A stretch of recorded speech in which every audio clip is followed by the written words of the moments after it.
Hello guys, welcome back to this channel. In this today's tutorial, I'm going to show you how to find out birth date moon phase.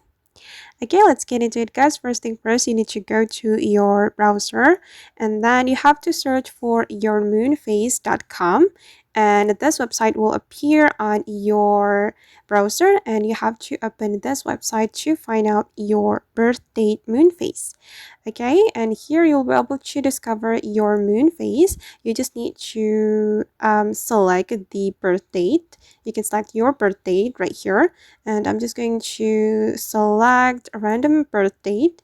I'm going to select June, and then for the date I'm going to select 10, and for the year I'm just going to select 2000, and the region I'm going to select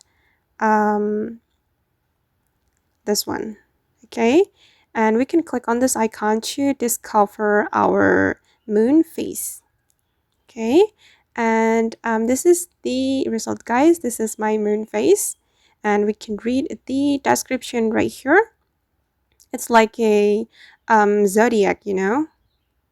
And okay guys, that's how we can find out birth date moon phase. I hope this tutorial will be useful for you. Thank you so much for watching, and see you in the next video.